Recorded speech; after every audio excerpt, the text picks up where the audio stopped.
Avertissement. Il est important de noter que les opinions émises par les invités entendus à cette émission leur appartiennent et ne reflètent pas nécessairement la pensée des collaborateurs de Connaissez-vous.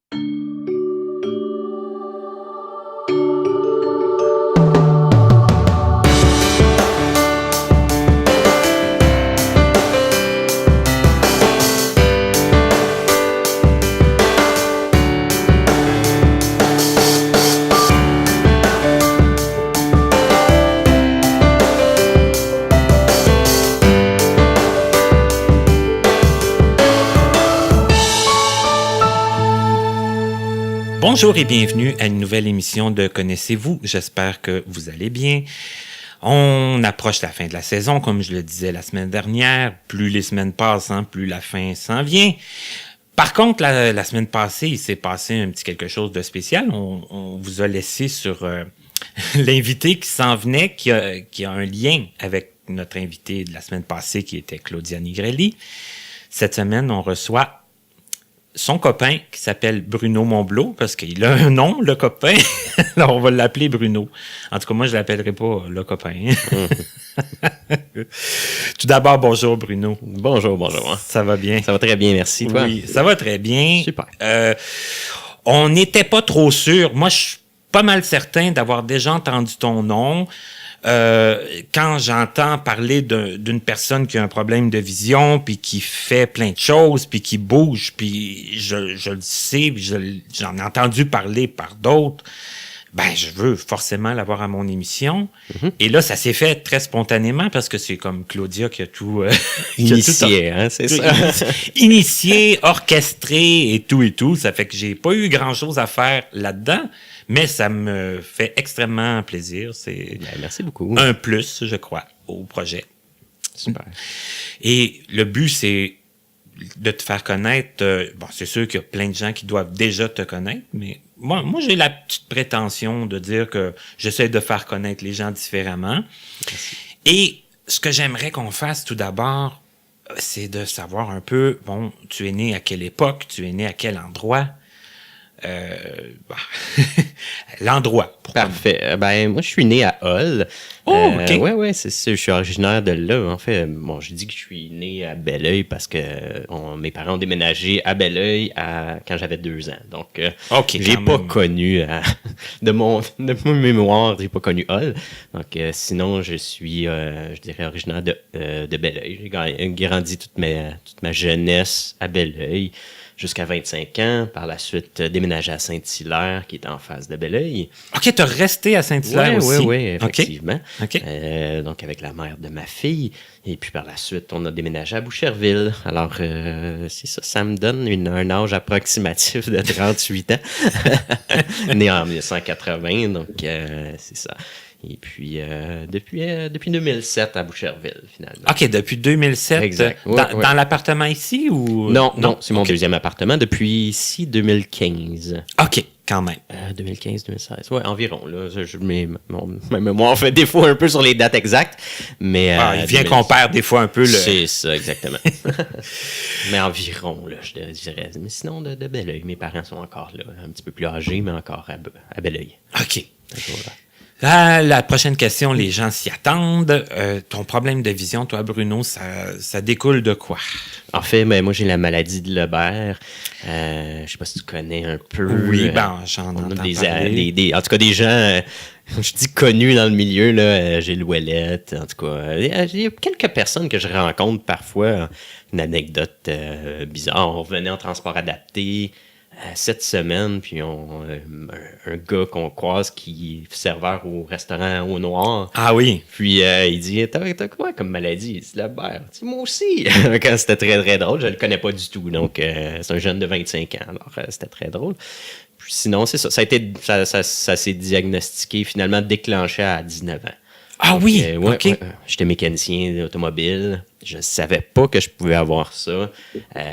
Malgré qu'il y en avait dans la famille, du côté de ma mère, qui avait des problèmes visuels, mais sans trop savoir. Tu sais, un oncle qui a 90 ans, on se dit, il n'a jamais été diagnostiqué. Puis c'est ça exactement qu'il y a. Donc, moi, rendu à 19 ans, technologie un peu plus... Voilà, ça tombait en l'an 2000. Donc là, je suis tombé dans la batterie de tests pour savoir exactement c'était quoi. Puis, on a identifié que c'était ça. Puis là, ça a comme confirmé un peu que ça venait de la famille. Là, OK. De ma mère. Mais avant ça, tu avais zéro problème? Zéro problème visuel. Là. Vraiment, c'est un élément déclencheur. J'ai reçu quelque chose dans l'œil au travail, puis ça l'a comme déclenché la maladie. Là. Donc, j'ai commencé à moins voir d'un œil.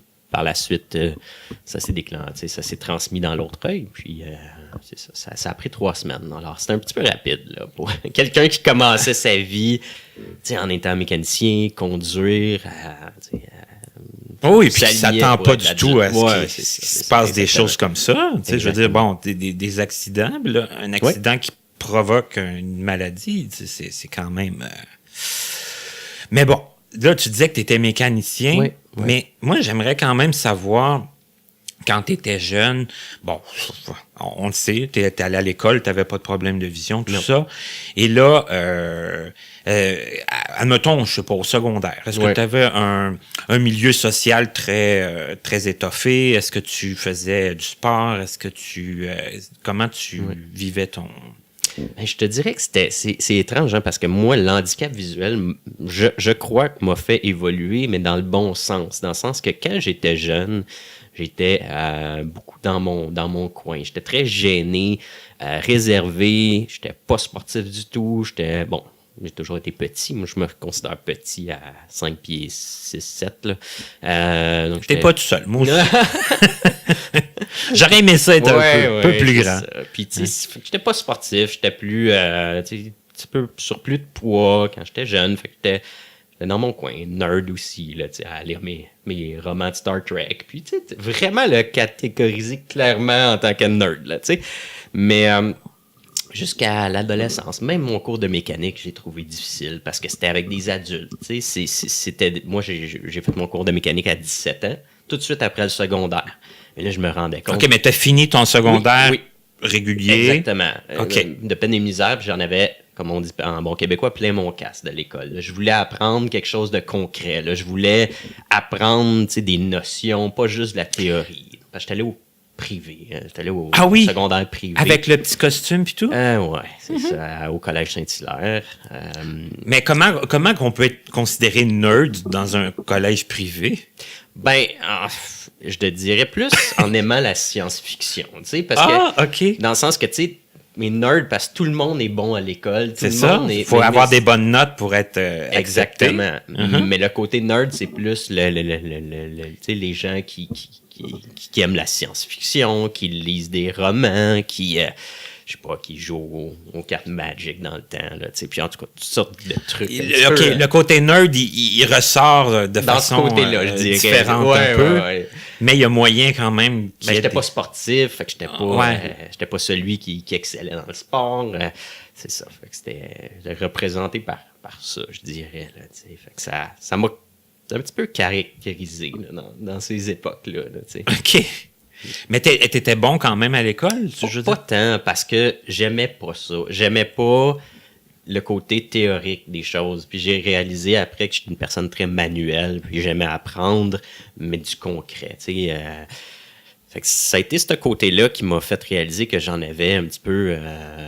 mais qu'il était temps que le secondaire finisse. Fait que je me suis dit tout de suite, je m'en vais dans quelque chose de concret, genre les mécaniciens. J'aimais les voitures, téléguidées, les trucs comme ça. Puis tu vas aller apprendre sur des vrais autos. Puis j'ai frappé un mur, disons, en apprenant que pas tout le monde qui sort de l'école secondaire qui vont être mécaniciens. C'est souvent des gens qui ont fait quelque chose de leur vie, qui sont rendus jeunes adultes, qui savent pas trop où ils s'en vont. Donc, je l'ai appris à la dure, là, la vie, là, le début de vie, sans passer par le cégep, l'université, mais tout de suite en mécanique, c'était intense.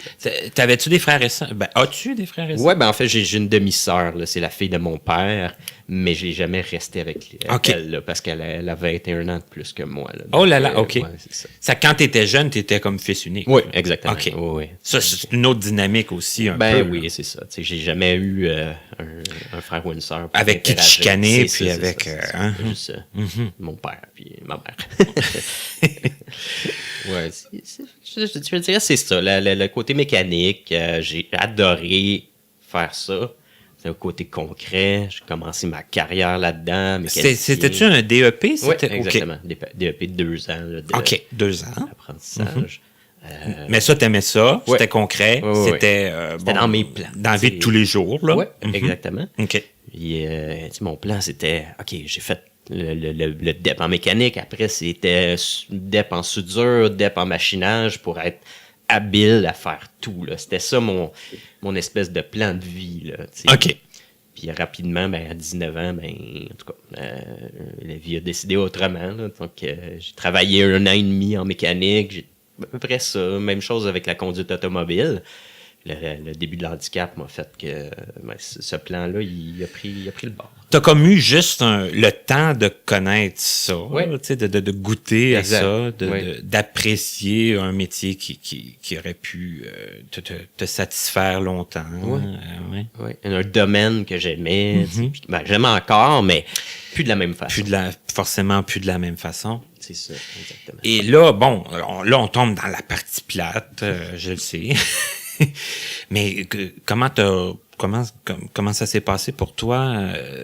Ça a-tu été difficile? Oui, je dirais que ça a été difficile là, à 19 ans. Toute la vie est devant toi. Puis, j'avais des amis, mais tout le monde, cette étape-là de vie, c'est qu'on sort, on se fait du fun. Donc, de plus pouvoir conduire, de plus pouvoir me débrouiller par moi-même, ça a été difficile. Puis, beaucoup de mes amis qui avaient le goût de continuer là-dedans, donc avec la vie, avec l'exploration de la jeunesse.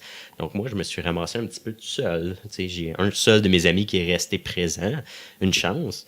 Mais au début, on sait pas comment gérer ça, un handicap comme ça, un deuil. Donc je me suis renfermé sur moi-même, puis c'était dur. Je me le cacherai pas que Mais tu t'étais fait un meilleur cercle social à partir du moment où ce que tu t'étudiais en... Oui. OK. Oui, c'est ça. Sauf que les amis, ils sont pas vraiment restés, là. Non. Puis par ma faute aussi, parce qu'au début, je sais que j'étais lourd. Ma situation faisait qu'en tant que personne, je transmettais une espèce de lourdeur de l'handicap, puis... quand on ne sait pas comment gérer ça, dealer avec ça, des fois, on se prend pas de la bonne façon. Parce qu'avant que les autres sachent dealer avec nous, il faut savoir dealer avec nous-mêmes, puis il n'y a pas plus de mode d'emploi. Non, c'est ça. Okay. Je l'ai appris comme on l'apprend tous au début. OK. Peut-être, je ne sais pas s'il y a une meilleure période pour avoir un handicap quelconque, mais début de l'adulte, c'est pas évident. Là, des fois, je me dis, j'aurais aimé ça de l'avoir à 60 ans. Tu as fait ta vie, tu as fait une partie de ta carrière, puis là, après, tu passes à d'autres choses. Mais, c'est ça. C'est sûr que c'est parce qu'il t'en reste peut-être un petit peu moins long à vivre, mais bon. on y va quand même. Puis, exact. Non, puis après, j'ai décidé... d'essayer des trucs, d'essayer encore de travailler dans le domaine, ce qui n'a pas fonctionné. Après, j'ai décidé de faire un cours de service à la clientèle, vente service à la clientèle, axé pour les gens non-voyants. Ça se donnait à Longueuil. Au SDEM? Oui, exactement. Okay. Oui, parce que je l'ai fait, moi aussi. Tu l'as fait, toi aussi? Mm-hmm. OK. Je sais pas en quelle année tu l'as fait. En 2002. OK. Moi, je l'ai fait en quoi? 2004? Peut-être 2003, 2004? Donc... OK. OK, d'accord.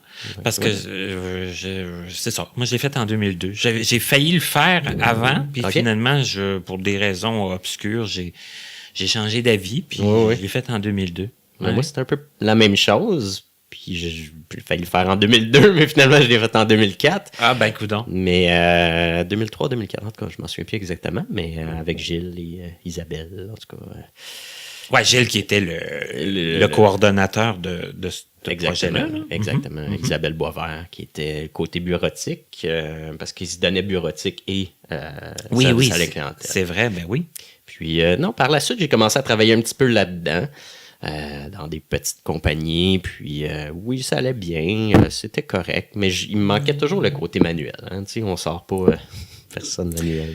Ouais, parce que là, au téléphone, forcément, le manuel, il est pas très là. Non, c'est ça. Puis... Mais quand tu disais que tu avais essayé de travailler dans le milieu, tu as vraiment essayé de continuer à faire de la mécanique. Là, je t'ai peut-être pas demandé. Ouais, tu as perdu toute ta vision? Ben, non, il me reste un résidu visuel. Moi, la maladie de Lebert, c'est que je vois pas dans le centre, mais je vois sur les côtés. Okay. Mon champ visuel est encore tout là, mais c'est flou. À part mon scotome dans le milieu, qui a rien. Là, tu sais, mon espèce de point mort, là, si on veut. Sinon, ben, tu sais, c'est dur à qualifier. Je vois 5 sur 125 à peu près. Là, si on le fait en chiffres, quoi que ce soit, ça dépend toujours. Bon, la luminosité, la fatigue et tout et tout. Mais sinon, les deux yeux sont semblables. Donc, OK. C'est que tu as quand même une vision des deux yeux. Oui, exact. Okay. Il n'y a plus de couleur à part le bleu, là, mais je ne sais pas pourquoi. C'est comme ça. OK. Mais non, c'est ça. Ce côté vision, ça donne à peu près ça. Puis, sinon, ben, en mécanique, je continue à en faire de mon côté, là, soit sur les voitures de mes parents. J'avais gardé ma Mustang, qui était ma première voiture. Je l'ai gardé longtemps. Ça m'a tenu en vie de travailler sur quelque chose. Donc, c'est ça. J'ai continué à travailler longtemps sur ma Mustang. Ça me donnait un passe-temps. Puis, ça me gardait dans mon côté manuel que j'aimais. T'sais. Mais là, j'ai une question folle un peu peut-être à poser. Mais bon, ça donnait quoi comme résultat? Est-ce que les yeux... Comment je te poserais la question sans avoir l'air... Non, vas-y. Mais est-ce que les yeux étaient vraiment essentiels? Est-ce que tu réussissais à faire des choses dans ton auto de mémoire avec tes mains? Oui, mais c'est vraiment un côté un peu comme on fait maintenant, c'est qu'on y va beaucoup par le tactile. Hein, fait que moi, je touchais un boulon, puis je devenais être capable de savoir c'était quoi la grosseur... C'est sûr qu'en ayant un background en mécanique, le cours en mécanique, on sait comment ça fonctionne. C'est sûr, on connaît le principe, la base. Le pourquoi je l'ai fait, c'est que j'avais le temps. Hein, je le ferais plus. Pourquoi je l'ai pas fait non plus de façon professionnelle? Je voulais pas la pression de dire « faut que tu fasses ça vite ». Fait qu'en ayant eu le temps, même ça se compte en années, j'ai eu tout le temps que je voulais pour travailler sur ma voiture. Hein. Puis j'avais mon ami qui me restait. Lui, la conduisait. Donc, on travaillait dessus, je travaillais dessus, puis après, on allait se promener la fin de semaine avec la voiture. Donc, ça m'a gardé, moi, stimulé, puis j'avais toujours le feeling de la voiture après, là, avec la personne. OK. C'est que ça t'a apporté ça, là. Oui. OK. Que je l'ai vendu à lui après, là. Quand j'ai décidé de faire la coupure, là, au moins, il est allé dans des bonnes mains, là. OK. Et cet ami-là, tu le vois-tu encore aujourd'hui? Non, ben je le vois. De temps en temps, on a contact, mais vraiment plus beaucoup, là. Tu sais, la famille oblige, là. Lui, il reste plus loin, puis il y a deux filles. Moi, j'ai ma fille aussi de mon côté. Donc, nos chemins se sont séparés. Mais à chaque fois qu'on se voit, même si c'est quelquefois à toutes les plusieurs années, mais à chaque fois qu'on se revoit, ben c'est comme si on serait pas. Il y a eu un éloignement c'est ça. Que la vie c'est ça. provoque là, des fois. OK. Et là, bon, OK, le service à la clientèle. Tu disais que tu as travaillé là-dedans un peu dans des compagnies. Ça a été comment? Qu'est-ce que tu as vendu? J'ai travaillé dans une compagnie qui faisait de la nourriture pour chiens, de la nourriture pour animaux. OK. J'ai même fabriqué de la nourriture pour animaux. Ça, c'était un contact de la mère de ma fille quand je l'ai rencontrée à peu près en même temps. Là, à la fin de mon cours de service à la clientèle, 2004, j'ai rencontré Eliane, qui est la mère de ma fille. Puis, c'est pas une dame non-voyante? Non.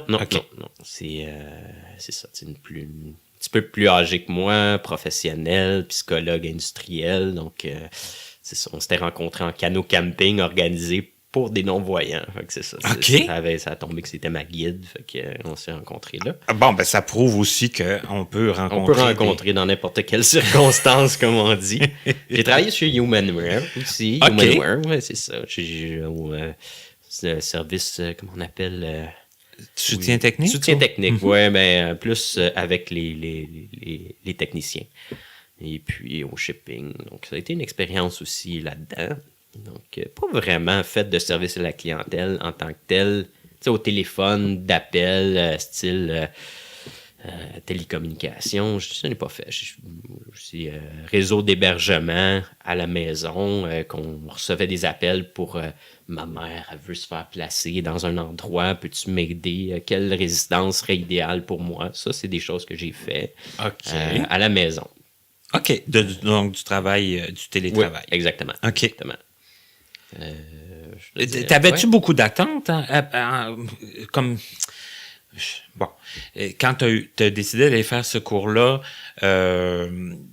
t'avais quand même un intérêt ou si c'était parce que tu savais plus vraiment? Je savais plus. Okay. Vraiment, là, tu sais, je voulais pas faire ça mais je trouvais rien d'autre. Okay. Moi qui étais manuel, je m'étais dit, je peux plus, donc tout le monde me dit que ça, c'est adapté. Donc, allons-y, allons l'essayer. T'sais, toi qui l'as fait aussi, ce cours, je sais pas, j'avais le goût d'essayer quelque chose, de pas rester statique, mais quand même, j'avais aucune attente, là, vraiment. OK. Ben, moi, je te dirais, là, j'étais supposé de le faire, parce que j'ai changé d'avis. L'année que je l'ai fait, j'ai quand même déplacé pas mal d'affaires. J'ai arrêté l'université. Bon, tu sais, je te dirais que j'avais quand même envie. Oui.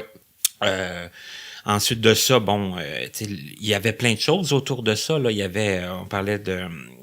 Il y avait la bureautique, ça c'était l'autre formation. Oui. Mais dans notre formation à nous, on a appris beaucoup de choses en informatique. Oui. Il y avait des cours de français, il y avait des cours de diction, il y avait... D'anglais, oui. Oui, c'était complet en tout cas. Là, effectivement. Ça m'a permis de savoir que je pouvais faire autre chose côté études. C'est pour ça que par la suite, j'ai essayé l'université aussi. J'ai essayé l'université. Moi, j'avais aucune expérience soit au cégep, université, mais j'ai essayé quelques cours en psychologie là, à l'UQAM pour le plaisir, intérêt personnel, mais j'ai essayé de m'inscrire un certificat en administration aussi. Donc, c'est sûr que les cours de maths et des choses comme ça au tableau, c'était pas mon fort. Là. J'ai trouvé ça difficile. J'ai trouvé que le média était difficile. Là, avec ou d'un cours de psychologie avec le livre qui était traduit en version auditive, puis là, il faut que tu lises tout ça avant les cours de psychologie sociale. Là, ça faisait beaucoup. Ben, tu vois, tu t'amènes un point important, là, parce que là, moi, je vais faire un parallèle. Les mathématiques, tu avais vécu ça au collège oui. En tant que personne voyante qui, justement, suivait ce qui se passait au tableau, tout ça. C'est sûr que d'arriver dans un cours au cégep, bon, avec un problème de vision important, c'est un méchant défi. Oui. Là, si après ça, le livre, bon, comme tu dis, c'est tout en audio, tu l'as pas physiquement devant les yeux ou sous les doigts pendant le cours, c'est sûr que ça se fait, mais c'est plus du tout la même dynamique. Non, c'est ça. C'était mon premier, si on veut, contact avec le livre audio. Fait que c'était dur pour moi de comprendre comment tu peux suivre quelque chose quand c'est comme linéaire. Hein? Quand tu écoutes un livre audio, ben ça se déroule du début à la fin. Tu peux un petit peu mettre de côté un chapitre puis dire je vais revenir. Oui, tu peux le faire, mais c'est pas aussi facile que de la lecture normale. Moi, j'adorais lire. Ça, c'est une chose. Là, je dévorais des livres là, comme ça se pouvait pas. Donc d'embarquer dans le livre audio, j'ai trouvé ça un petit peu intense, surtout en commençant avec des livres de psychologie. C'est assez théorique. Oui, oui. Ça ne le cachera pas. J'allais dire, c'est une des affaires très théoriques, mais oui, là, tu sais, quand même, l'explication des humains et tout ça, c'est quand même assez... Mais tu dis, c'était ta première expérience avec le livre audio. Ça fait que tu n'avais pas lu de roman avant ou autre chose pour ton bien... Donc, ma connaissance personnelle. Oui. Non, on dirait que j'avais mis ça de côté. J'avais essayé un peu, tu sais, mais sans jamais embarquer dans le média. On dirait que j'étais trop en réaction de dire je suis plus capable de lire un vrai livre, tu sais. Puis ça, cette étape-là, je l'avais pas passée encore. OK. Je l'ai fait plus tard, mais... T'avais-tu le livre en CD ou en cassette encore? Ça a commencé en cassette, oui, okay. C'est ça, avec la grosse T'as connu les deux, toi, là? Ah ouais, j'ai connu, puis là, c'est rendu au stream, là, au Victor Stream. Oui. Donc, oui, j'ai vraiment passé par l'espèce de grosse boîte, après le Victor avec les CD, après le stream. Là. Donc, c'est ça, toute l'évolution de la technologie. Ouais, je pense que j'ai jamais lu un livre au complet en cassette, là, parce que j'étais trop, je sais pas, c'était pas attrayant trop comme truc, là, tu sais. Puis, non, c'est ça. Puis, entre-temps, ben, j'ai découvert, avec mon ancienne conjointe, le sport. Je te dirais que c'est ça un peu qui m'a fait revivre, puis trouver une passion, une source d'inspiration, puis Parce que ce qu'on m'a dit beaucoup de toi, c'est que tu étais un grand sportif. En fait, pas avant, mais depuis, je dirais 2005, j'ai commencé graduellement avec le ski de fond. Elle m'a fait connaître le ski de fond. Je suis inscrit dans un club d'entraînement de ski de fond au Mont-Royal parce que je voulais apprendre. Et puis, en ne faisant pas de ski de fond du tout, c'était vraiment un entraînement de course à pied, de musculation. Puis je le faisais vraiment avec les ressources visuelles que j'avais. Donc, des fois, je m'enfargeais souvent dans les branches et tout. Puis, mais ça se passait quand même bien? C'était pas trop énervant? Quand même bien. C'est sûr que les entraînements du soir, rendus à l'automne, j'avais beaucoup de difficultés parce qu'il faisait noir. De bonne heure, puis tout ça. Hein? C'est ça. Puis sinon, le samedi à 9h, il faisait clair, ça allait. C'était correct. Puis j'y allais à mon rythme. C'est sûr que faire du ski de fond par la suite, quand j'ai été introduit à vraiment... Ça, j'ai trouvé ça difficile. Donc, c'était très visuel. Je trouvais ça un peu plus dangereux. Je savais pas... Mais si on revient vite, moi, j'ai jamais été intégré dans quel que ce soit de monde de non-voyants. Donc, je savais pas qu'il y avait des clubs, des associations ou quoi que ce soit qui faisaient du sport. Fait que j'ai toujours fait mes trucs de mon côté. C'est ça, j'ai appris ça plus tard. Mais le ski de fond, j'ai fait ça par moi-même, si on veut, là, tu sais. Mais je trouve ça bien que tu y reviennes parce que forcément, à un moment donné, ça l'a fait son apparition. Ouais. Mais parce que là, on parlait tantôt du SDEM. Ouais. Ça, t'avais connu ça comment? J'ai connu ça, c'est mon père qui avait vu ça dans le journal. Dans le journal? Oui, il m'a dit ça là-dessus. Puis après, je me suis inscrit. Puis j'ai vraiment connu ça de là. Je pense qu'on m'en avait mentionné un petit peu aussi à l'Institut, mais pas trop, tu sais, pas trop. Peut-être que j'étais pas ouvert dans ce temps-là à apprendre d'autres choses, puis à un moment donné, le déclic s'est fait. Hein, OK. Ouais. Et là, le sport, le sport adapté, ça, c'est... Le ski de fond, j'ai commencé avec ça, ski de fond, puis par la suite... en commençant à faire du ski de fond, mais là, Ski de fond Canada sont venus cogner à ma porte puis ils m'ont dit, là, on n'a pas beaucoup de non-voyants, ça te tente-tu d'essayer dans l'équipe de développement de Ski de fond Canada? Ah oui, c'est qu'ils sont venus comme te chercher un exactement. peu. Oui. Puis j'ai vécu des beaux moments. On m'a accueilli dans des voyages un petit peu partout au Canada pour voir si j'avais du potentiel. J'allais dans l'Ouest, j'allais à Toronto, à Thunder Bay, faire du ski de fond, un petit peu partout, mais vraiment, tu sais, pour explorer, voir est-ce que je voulais, voir ce niveau de compétition-là, est-ce que j'avais du potentiel, est-ce que j'aimais ça. Ça a été un beau trip, là. Ça a été assez cool. Dans les années 2007 environ, là. 2006-2007 que j'ai fait ça. OK. Ouais. Mais là, ça doit quand même pas être trop long de savoir si on aime ça ou pas, si on est bon ou pas. Ouais, non, c'est pour ça. Ça n'a pas été trop long que j'ai su que j'avais pas le calibre de compétitif. J'aurais pu. Mais le calibre est très élevé au Canada en ski de fond parce que le meilleur au monde, il est canadien. Donc, pour moi, me qualifier dans l'équipe canadienne, j'avais comme le meilleur au monde. C'était comme une marche assez haute. C'est un non-voyant, mais qui était déjà champion normal junior avant de perdre la vue. Donc, là, il y avait tout de son côté pour être, de très haut calibre. Oui, continuer son ascension. Chemin, donc, maintenir son ascension aussi, j'imagine. Oui. Avec son frère qui était un petit peu plus vieux que lui, puis son frère est allé aux Olympiques. Donc, tu sais, il y avait... il y avait un niveau de... Oui, un niveau élevé, là. Donc, moi, je suis resté à le revoir comme un passe-temps. OK. Oui, c'est ça. Oui, c'est un peu ça. Ça a été mon introduction. Puis mon introduction s'est terminée quand j'ai eu ma fille, en 2008. Donc, j'ai décidé de prioriser autre chose que le ski de fond de compétition.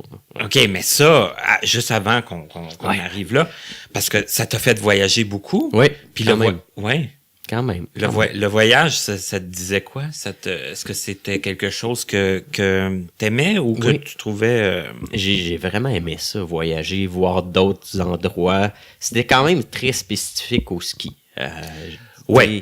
Au début, j'ai fait quelques voyages aussi avec mon ancienne conjointe, surtout avec ma fille. Là, on a voyagé beaucoup avec ma fille. Quand elle avait 6 mois, on a voyagé à Barcelone. Puis assez loin, là, quand même. Oui. OK. Mais sinon, au Canada, c'est ça. C'était pour aller voir vraiment, on s'en va skier. On t'invite, tu fais un camp d'entraînement, on couche toute la gang dans un chalet, puis on skie, puis c'est tout. Vous n'aviez pas le temps de faire grand-chose, Non, de faire non, de visites, puis de faire de... C'était très spécifique à ça. C'est ça, là, OK. C'est que ça faisait beaucoup de déplacements, beaucoup de... C'était pour une raison qu'on se faisait inviter, là. C'était pas pour visiter. OK, d'accord. Ouais. Là, tu dis, bon, il y a eu ma fille, tout ça. Oui. C'est arrivé rapidement, subitement? C'est arrivé... non, pas subitement. Ça faisait quand même 3-4 ans que j'étais avec la même personne. Okay. Donc, on a décidé d'avoir... Elle était un peu plus âgée, donc c'était le temps de la vie à avoir... L'horloge biologique. C'est ça. Moi qui avais 27 ans, mais elle plus 36, là, donc c'était le temps. OK, il y avait quand même presque 10 ans. Oui, okay, exactement. D'accord.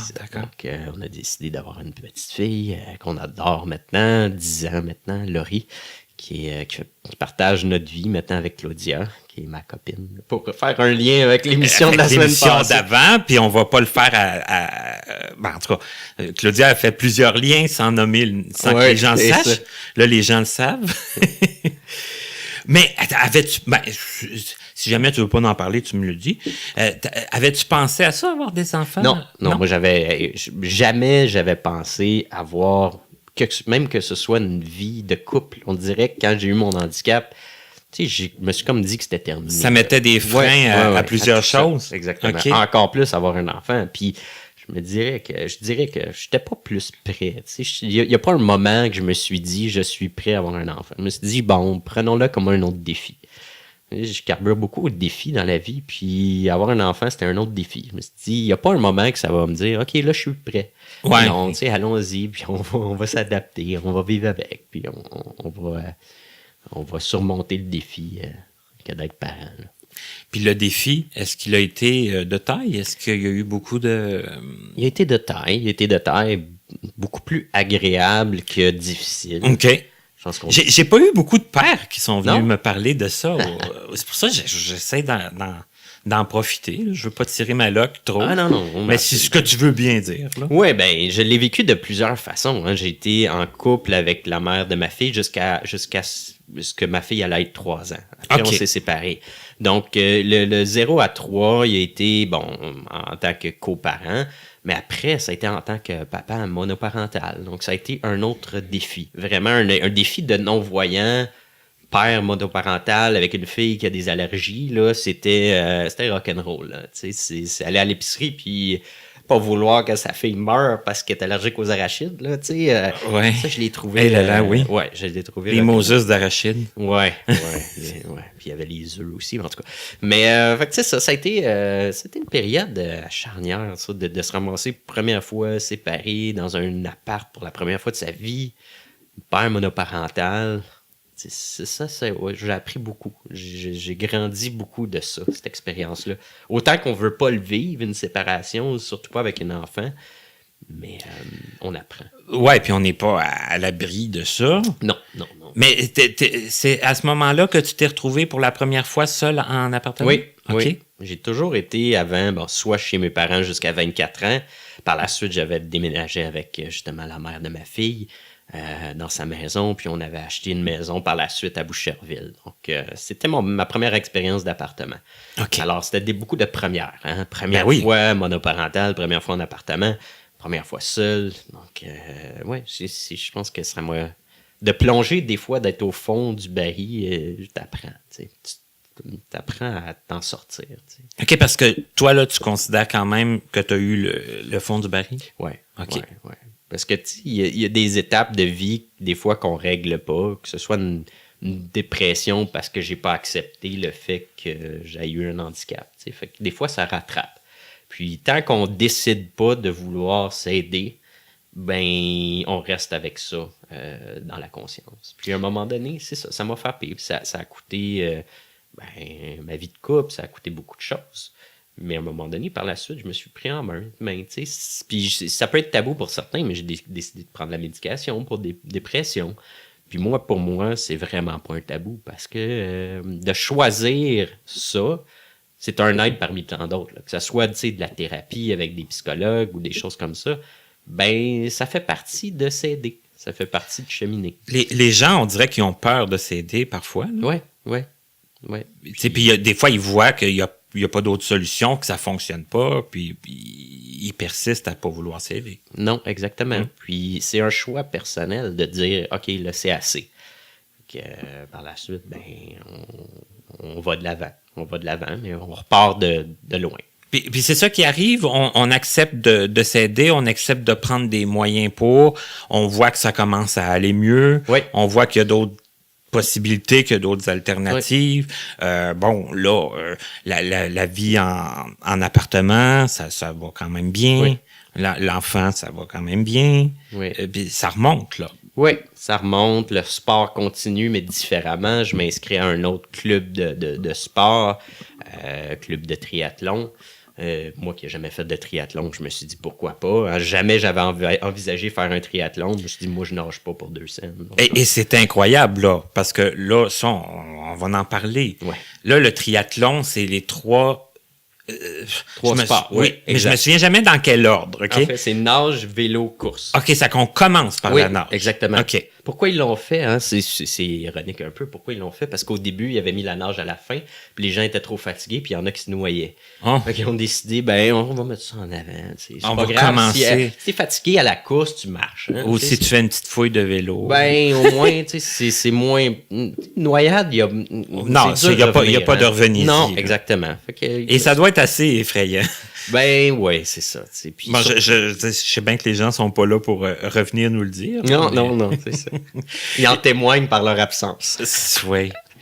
Et là, toi, tu disais que nager, ça t'intéressait pas? Non, okay. Je nageais pas. J'aimais pas ça. En fait, j'aime encore pas ça.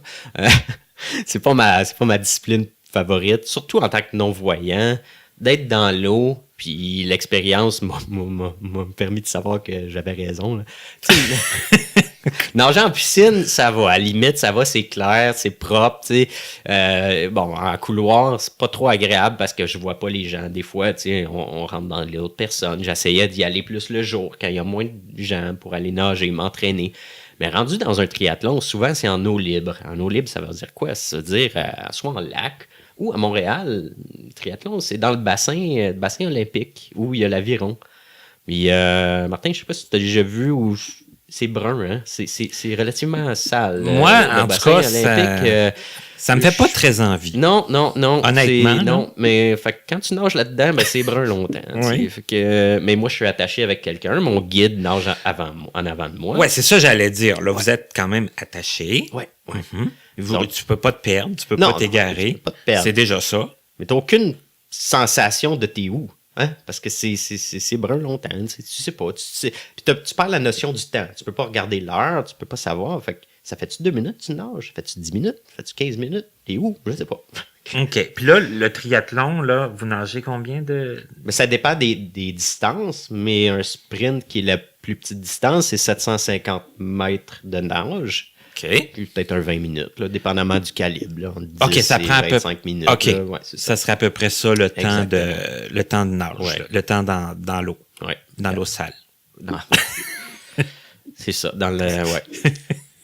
Excusez. Par la suite, on sort finalement avec les joies de cette eau sale-là, puis on embarque sur le vélo, le tandem. Est-ce que vous êtes en wetsuit ou vous êtes... OK. Oui, en wetsuit. En fait, Montréal, je me souviens plus. Ça dépend de la température de l'eau. Donc, s'il fait trop froid, on est en wetsuit. Sinon, juste en tri-suit, qu'on appelle une espèce de maillot, une pièce qu'on embarque sur le vélo, puis on garde le même maillot pour la course. Ah oui? OK, ouais, c'est ça. Oh mon Dieu, OK. C'est ça, c'est une espèce de... On appelle ça un genre de soude de lutte. Là. Ça ressemble à un One Piece avec des shorts puis une camisole, mais tout en un morceau.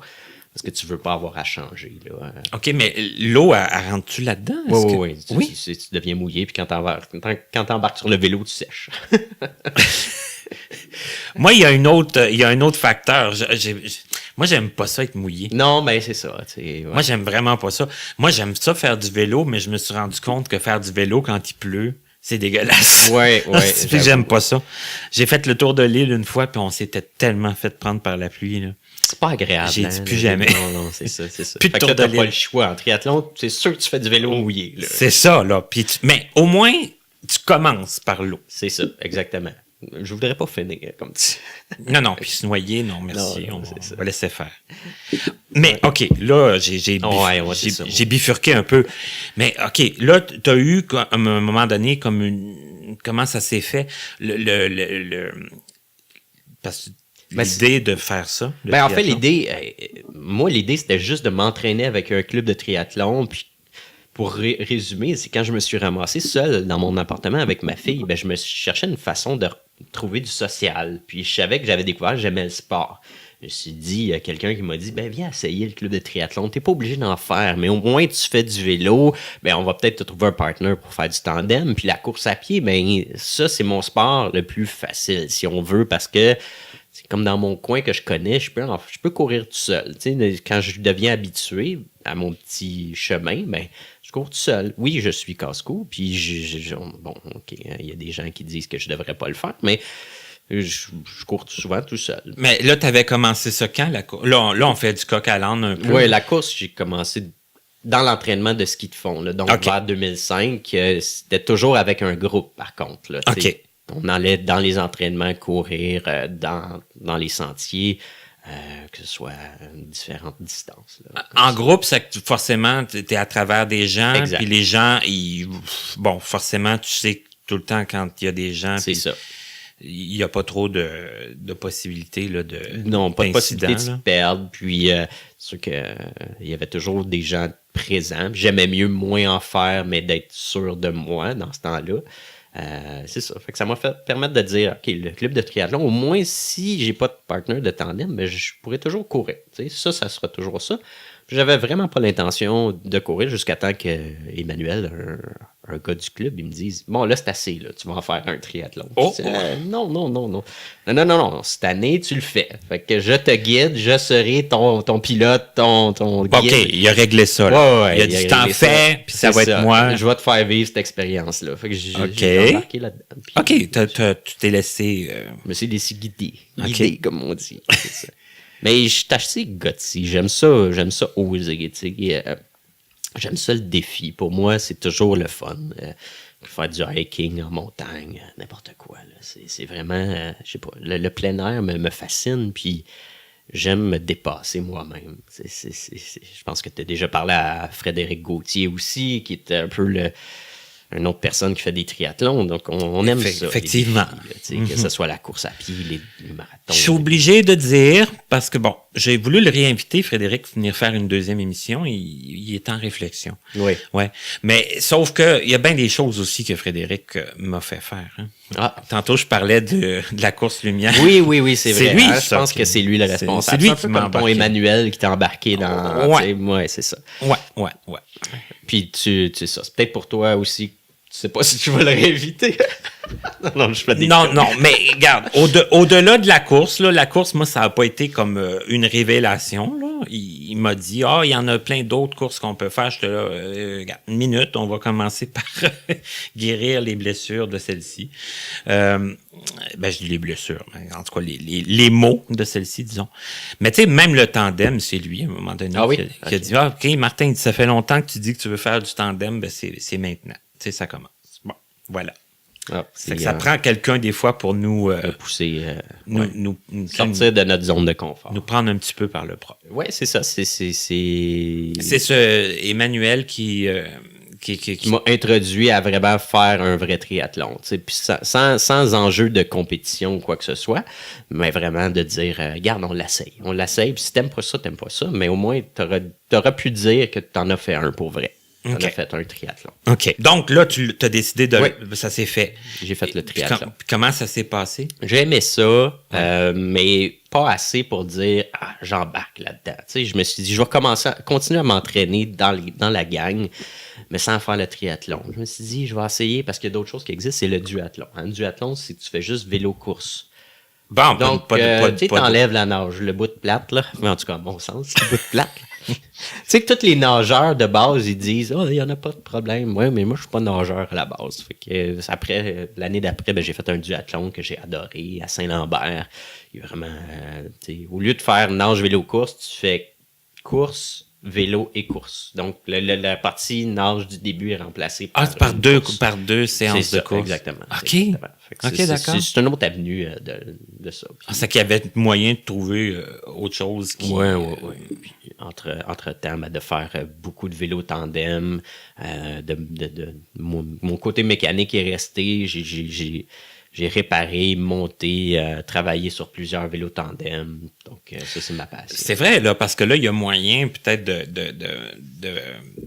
de transférer ça là au vélo, au tandem. Exact. Parce que c'est un côté mécanique. C'est différent, mais je me suis accompli là-dedans, vraiment en voulant. Parce que je pense que j'ai une relation d'amour avec les vélos. Là. J'en ai eu plusieurs, j'en ai encore. J'aime encore ça en avoir des vélos. Fait que de pouvoir travailler sur un vélo, mais ça me laisse dans le côté mécanique. Ah ben oui, puis c'est pas tout le monde qui s'intéresse non plus à comment c'est fait, comment ça fonctionne, puis l'entretien, puis tout ça. Puis... C'est une passion pour moi. C'est une passion. Oui, ça reste ça, puis ça reste un domaine trippant pour moi, le vélo. Là, puis je vais toujours... en tout cas, je dis que je vais toujours en avoir un. Là, j'en ai encore un tandem. Okay.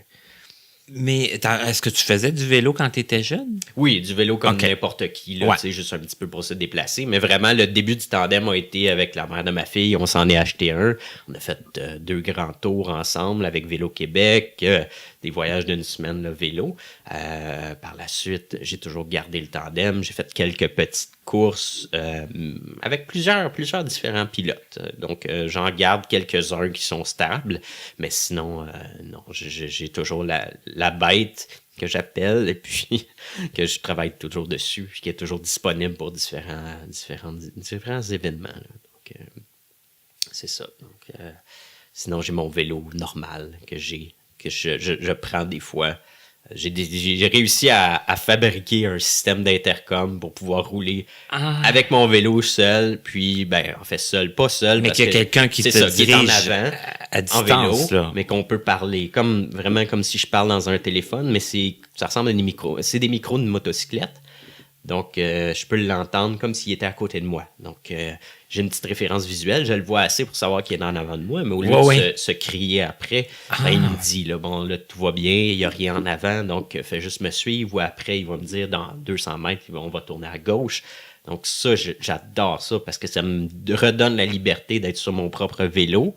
Oui, on va moins vite qu'en tandem. La liberté n'est pas pareille. Mais d'être sur le vélo tout seul, ça devient... Je reviens comme étant...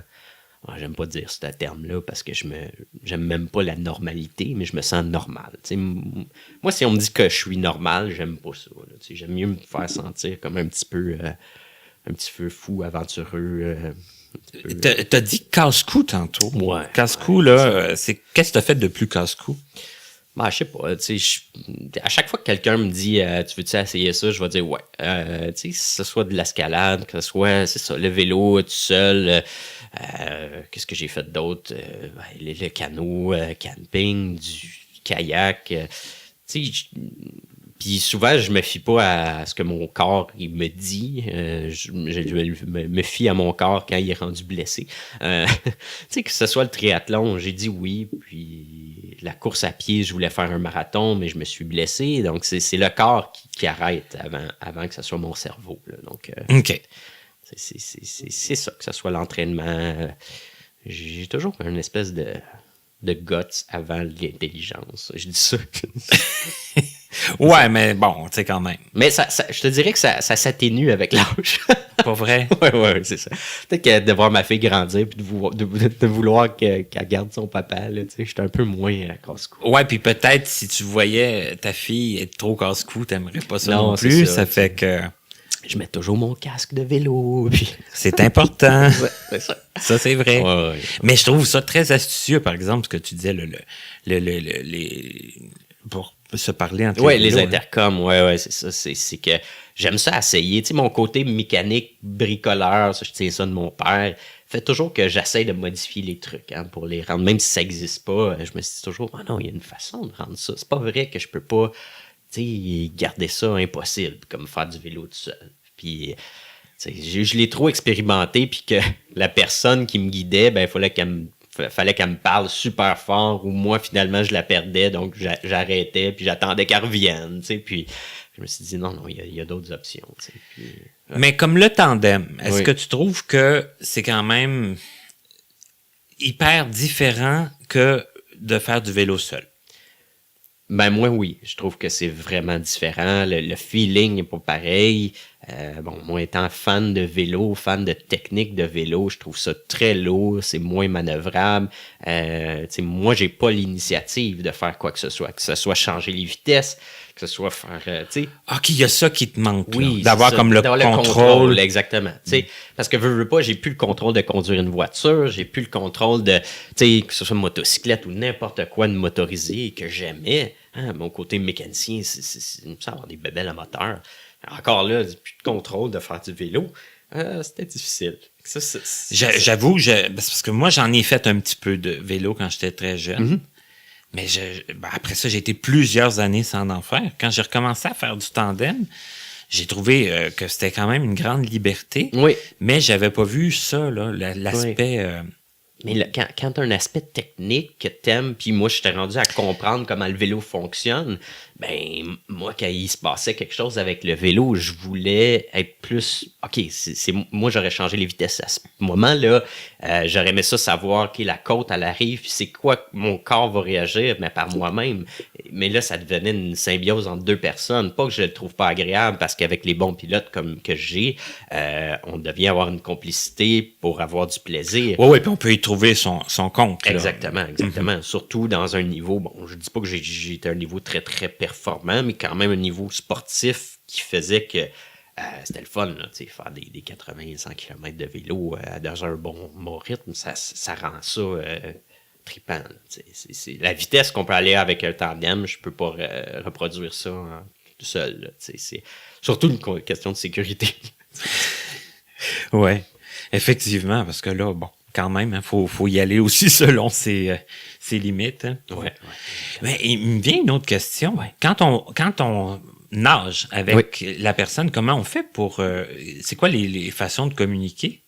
En fait, il n'y en a pas beaucoup. C'est ça, C'est que de temps en temps, on se donne des cues, des petits codes de dire quand lui arrête de nager, parce qu'on est attaché après une corde.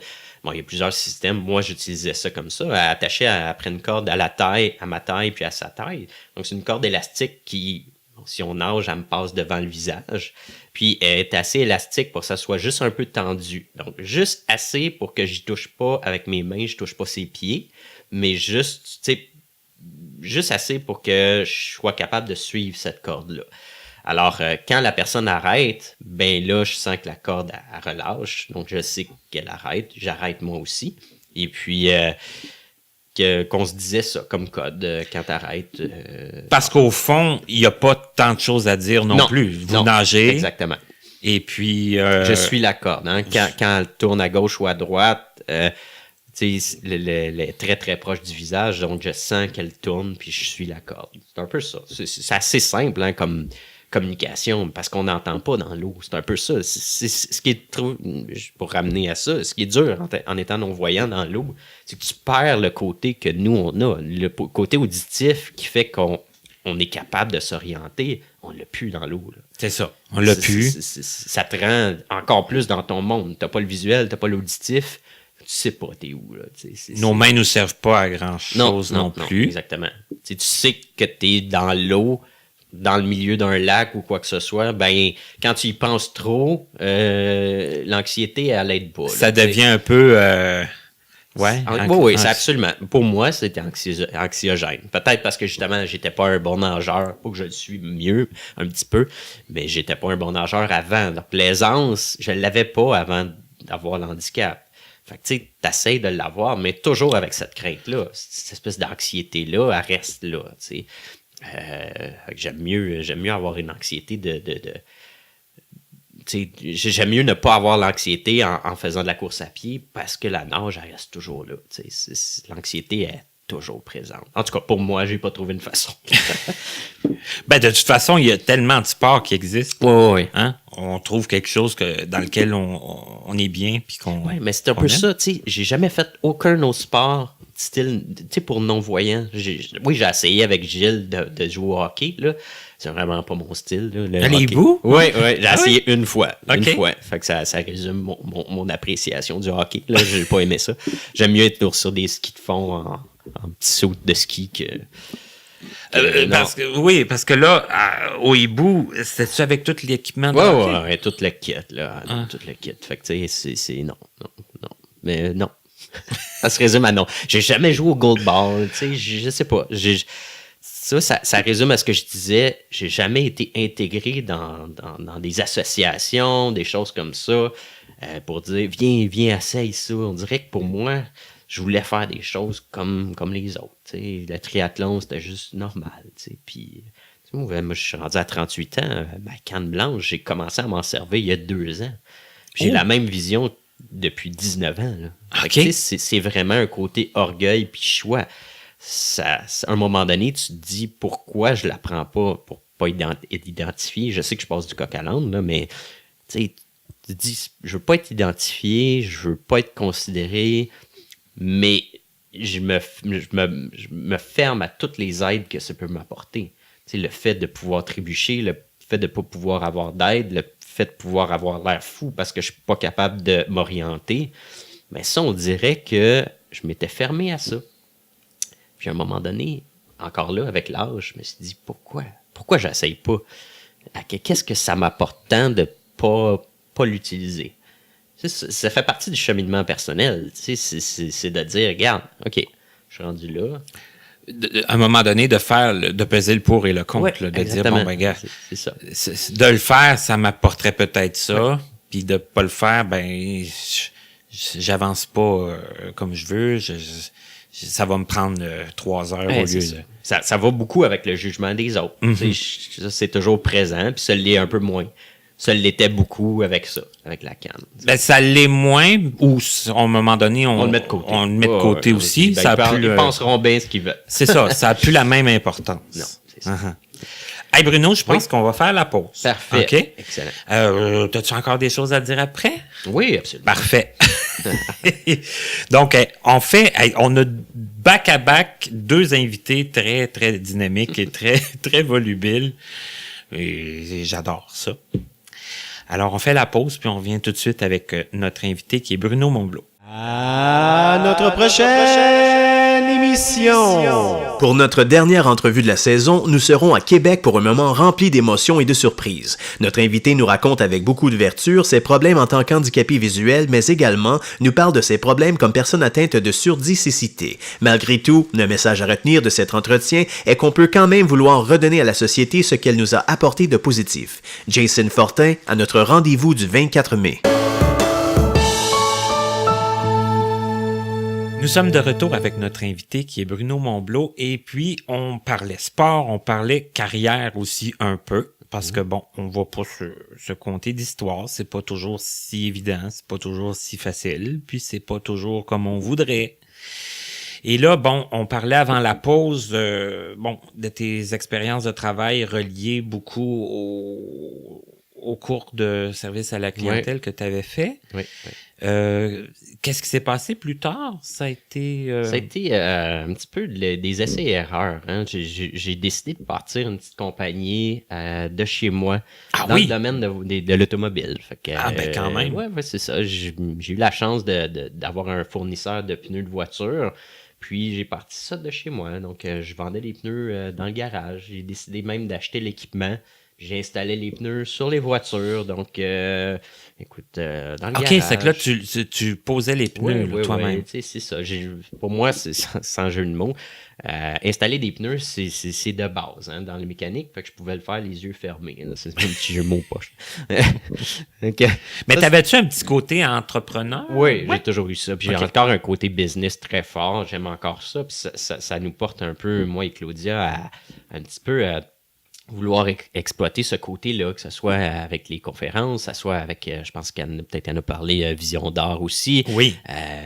Moi aussi, j'ai commencé, j'arrive pas à la cheville de ce que Claudia peut faire, mais elle me coach beaucoup là-dedans, la confiance en moi, en parlant aux gens. C'est des choses que j'aime beaucoup faire, mais que j'ai ni croûte à manger là-dessus.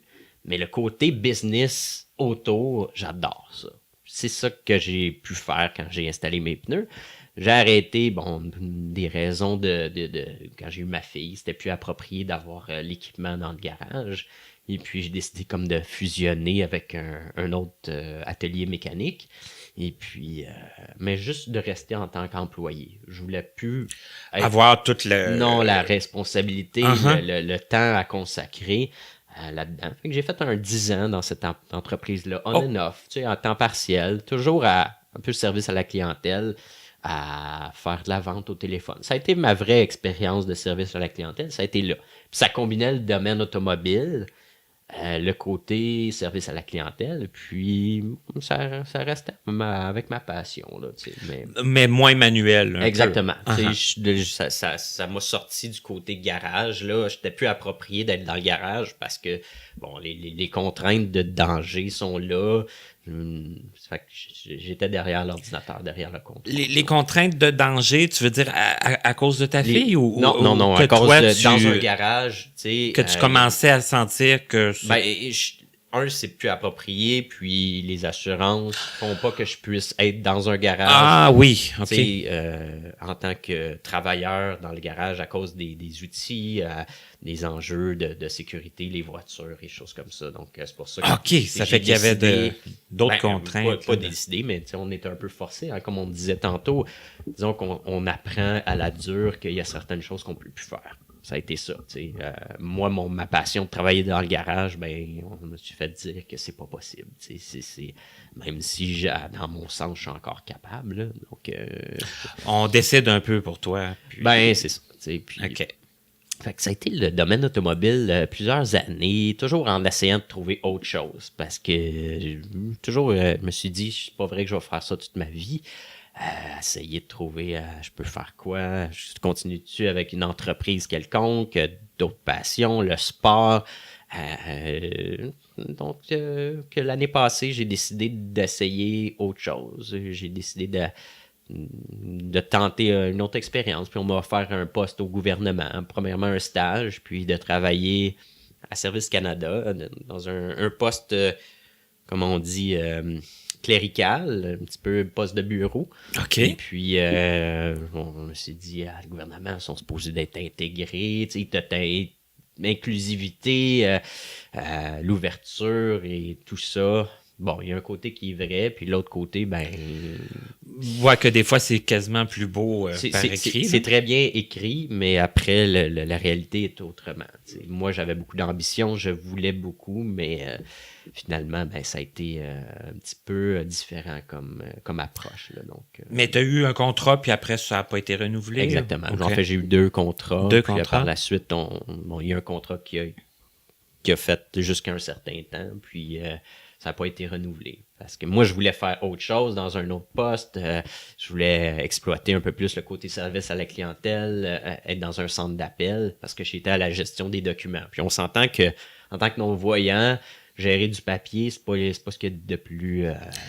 C'est pas ce qu'il y a de plus facile en partant. Non, c'est compliqué un peu. Finalement, maintenant, on s'en va dans une société où on essaie de diminuer le papier. Oui, je dirais qu'il y a encore, dans le gouvernement, il y a encore beaucoup de il y a encore du travail à faire de ce côté-là. Exactement, c'est ça. Donc, ça m'a permis de savoir que, regarde, autant que même des endroits comme ça qui disent être inclusifs, c'est souvent écrit pour que ça paraisse bien, mais qu'il y a des lacunes. Hein. C'est pas donné à tout le monde. Faut que le fit soit là. C'est ça. Je dis pas que... Tu sais, moi, je veux pas ouvrir de porte, là, je veux pas commencer un débat, mais tu sais, les non-voyants, on n'est pas les plus faciles non plus à intégrer. S'ils peuvent prendre quelqu'un qui nécessite moins d'adaptation, oui, absolument. Ils vont le faire. Oui. Même s'ils disent à compétence égale, on va prendre la personne avec un handicap, oui, mais eux autres, c'est la première fois qu'ils avaient à gérer avec une personne un handicap aussi sévère, si on veut que ça. C'est ça. C'est pas comme adapter une rampe. Là. Un handicap, c'est général. Là. C'est ça. C'est Zoom Text. C'est de réaliser que les programmes gouvernementaux sont pas adaptés pour être user-friendly côté visuel, la synthèse vocale, par la suite, c'est la télévisionneuse, c'est plein de choses comme ça qui sortent du moule qu'eux sont habitués. Hein? Le gouvernement, c'est des procédures, puis quand tu sors de ça, ben, ça les sort de leur zone de confort. Et ça a donné ce que ça a donné. Donc là, ça s'est terminé. Oui. Et on va dire que ça ouvre sur d'autres portes, que je suis en recherche d'autres choses. Peut-être de continuer le côté entrepreneurship, si on veut, de continuer dans le domaine vision d'art, animation, plein de choses. On dirait que c'est une page blanche qui s'ouvre. Oui, mais ça s'ouvre vers quelque chose, absolument. Des nouveaux horizons. Ça s'ouvre d'une belle façon parce que justement, c'est récent là, que je suis en couple avec Claudia, puis ce qu'elle fait, ça m'inspire beaucoup. Puis c'est vraiment un petit peu... Des fois, oui, ça me fait sortir de ma zone de confort beaucoup, parce que j'aimerais ça, avoir une aisance de parler devant des groupes comme elle. Mais c'est pas donné. Ça se fait pas en claquant des doigts. Là. Donc, je trouve que c'est des beaux projets. On a plein de belles aventures à suivre. Là. Donc, puis je pense qu'elle m'enrôle dans beaucoup de choses. Puis mon côté, comme je disais, casse-cou, ben, il se transpose là-dedans. Je me dis, oui, pourquoi pas? On essaye. On va à la radio, on fait des choses, on anime des trucs. On va dans les écoles, on va parler aux gens. Puis on va parler aux jeunes. Puis pourquoi pas? Ben, d'avoir envie de le faire, puis de prendre les moyens pour le faire, puis là, en plus d'avoir Claudia qui va t'épauler là-dedans, oui. qui va t'aider là-dedans, c'est merveilleux, ça. Oui, puis ça va chercher mon côté entrepreneurship, le côté de gérer des choses, d'aller chercher des clients, ben ça me stimule aussi, au-delà de parler. Mais je suis capable d'aller chercher le côté business là-dedans. Ben, en tout cas, moi, je trouve ça merveilleux parce que le côté business, le côté entrepreneur, le côté de la tête, puis le côté du corps aussi. Oui. Parce que tantôt aussi, je me promenais, je suis allé à la salle de bain, puis là, j'ai dit, c'est grand chez vous quand même. Puis là, tu me disais que tu avais une pièce pour t'entraîner. Oui. C'est que tu t'entraînes aussi ici. Oui, ça fait que... Ben, j'ai été au gym aussi parce que j'ai la piscine qui est proche avec un petit gym, mais ça a ses contraintes de voyagement, hein, comme tu effectivement. Sais. Transport adapté, ça existe, mais c'est pas toujours idéal. Là, c'est pas ça non plus très, très friendly tout le temps. Non, c'est ça. On pourrait faire une émission. Une émission là-dessus. On en fera une à un moment donné. Ben, il y en a qui me disent, quand j'aurai épuisé là, tous les non-voyants, on pourra faire des thématiques. Oui, c'est ça. Une table ronde sur les expériences de transport adapté. On achètera 1 ou 2 autres micros. Là, ouais. Non, puis c'est ça. Fait que j'ai décidé d'avoir un peu plus d'appareils à domicile. Fait que j'ai un tapis roulant, j'ai des poids, des haltères. Là, je viens de me munir d'un appareil un petit peu plus multifonction pour faire des exercices de musculation. Parce que je dérive un peu du cardio qui est course, vélo, pour me concentrer un peu sur la mise en forme générale. Pourquoi? Ben, je n'ai peut-être pas parlé, mais autant que le sport, c'est trippant, mais mon cerveau puis le corps, ils vont pas nécessairement bien ensemble, dans le sens que des fois, j'y vais trop au-delà de mes limites physiques. Puis je me suis blessé à quelques reprises. Ça crée, certains... c'est pas plaisant de se blesser, jamais. C'est pas plaisant, puis ça te rend dans une situation très vulnérable. Tu te dis, là, je suis plus capable, je serai plus capable, je vais être blessé à vie ou quoi que ce soit. Donc là, j'ai décidé de concentrer plus sur la musculature puis d'essayer de renforcer mon corps avant de le scraper, si on veut. C'est ça, c'est de le prendre d'une façon différente que de dire je vais faire de la compétition sans comprendre la mécanique du corps, puis de s'écouter un peu plus. C'est ça, parce que c'est pas... J'imagine que les gens qui mettent beaucoup voyons, d'emphase sur leur entraînement, puis que ça va bien, puis tout ça, ils ont tendance à pousser la machine. Ben, c'est parce que ça devient, tu sais, quand tu deviens à faire du sport un peu plus compétitif, c'est un couteau à deux tranchants. Hein, parce que la douleur, tu deviens à être habitué avec, puis tu la mets de côté. Mais des fois, tu la mets de côté, mais c'est un bobo plus vrai, plus gros, plus grave. Puis tu t'en rends pas compte jusqu'à temps que la douleur, le bobo, il parte plus. T'sais? Parce que de faire de la course, je pense que tu l'as vécu aussi, c'est quand tu fais une activité puis tu te sors de ta zone de confort, ben tu as le choix. Hein? Tu arrêtes avec la certaine douleur ou tu vis avec, tu continues malgré la douleur. Mais c'est ça, comme je te dis, le couteau à deux tranchants des sportifs, c'est qu'on la met trop de côté. Puis on s'écoute plus. Puis là, à un moment donné, ben, on rend compte que c'est une fracture. C'est ça, d'autres choses. Il y a des conséquences. Oui, effectivement. Puis on dirait que quand tu vas faire du sport de compétition, on dirait que ton cerveau, il veut pas comprendre ça.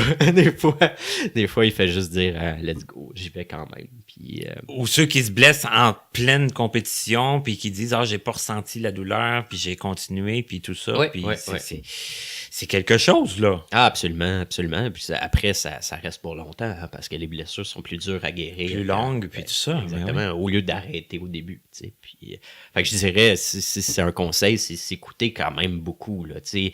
Oui, de pousser un peu la machine, mais de voir c'est quoi la douleur qui est tolérable pour soi, tout en restant réaliste. Là, tu sais. Parce qu'il y a moyen de concilier, faire des activités, sortir de chez soi, ça, tu sais, puis de s'entraîner, puis d'avoir du plaisir, puis de faire un petit peu de compétition, même si ça nous tente, puis de pas se scraper le corps. Exactement. C'est d'y aller progressif, je pense. Hein. C'est dans tout, c'est d'y aller progressif.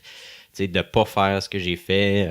Je suis pas le bon exemple, mais je le dis souvent aux autres, mais des fois, on le fait pas.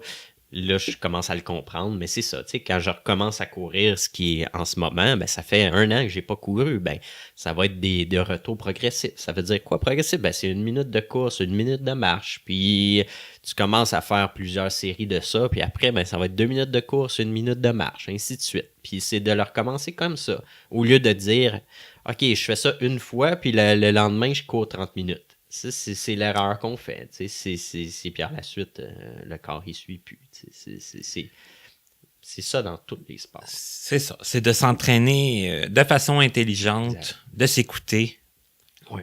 Mais de ne pas avoir peur quand même d'essayer des nouvelles choses. Oui. Puis moi, j'en reviens pas. J'ai pas l'habitude de donner des détails trop techniques, mais on a enregistré les 2 émissions dans la même soirée. Ça a passé extrêmement vite. Je me suis retrouvé en présence de 2 personnes extrêmement inspirantes. Merci. Écoute, c'est très agréable de te connaître aussi. Ben c'est ça, parce qu'on se connaissait pas. Non. On peut dire ça. Non, absolument. Ben, autant que c'est un petit monde, hein, mais des fois, il reste petit. Là. Ben, les occasions. Des fois, on dit on était au bon moment en même temps, mais des fois, il faut provoquer un petit peu les rencontres. C'est ça. C'est comme ça que j'ai rencontré Claudia. Ça a été dans un 5 à 7 à l'INCA, puis on s'est rencontrés là. C'est pourquoi...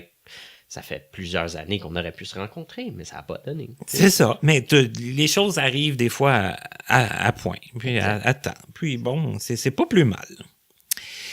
Mais enfin, moi, en tout cas, j'ai beaucoup apprécié, j'ai beaucoup appris aussi. J'espère, et j'en suis sûr, de transmettre par mon projet des choses à d'autres personnes qui ont peut-être besoin un peu de se faire dire oui, vous êtes capable, vous autres aussi, vous êtes capable de socialiser, de faire du sport, de parler si vous avez envie de parler, si vous avez envie de raconter vous aussi vos expériences, que vous pensez que vous avez quelque chose à raconter. Ouais, puis je dirais juste pour terminer, là, si vous voulez, tu sais, des gens qui ont un handicap visuel, qui veulent connaître un peu plus sur le sport, si vous avez des questions, moi je suis rejoignable aussi sur les médias sociaux, ça me fait plaisir de partager mon expérience en détail, que ce soit en vélo tandem, en triathlon, quoi que ce soit. Gênez-vous pas, des fois ça peut sembler gros, mais c'est faisable. Tu sais, si je peux aider à ça, ben tant mieux. Donc, extrêmement généreux aussi de ta part d'offrir ça. J'espère que les gens vont le faire comme ça, bien. Hein? On va tous partager nos connaissances, notre savoir, puis nos expériences, puis c'est ça qu'il faut. Alors voilà. Merci. Merci à toi, Bruno. Ça a été... Tu parles très bien, toi aussi. Hein, merci. Vraiment, Je m'entends pas, pourtant. C'est 2 entrevues que j'aurais pu quasiment prendre congé. Donc, je vous remercie à tous, à ceux qui nous écoutent, de continuer de le faire, de nous écrire, de nous faire part de vos commentaires, de vos suggestions. Et on se retrouve très bientôt pour une autre émission de Connaissez-vous. Merci encore, Bruno. Merci.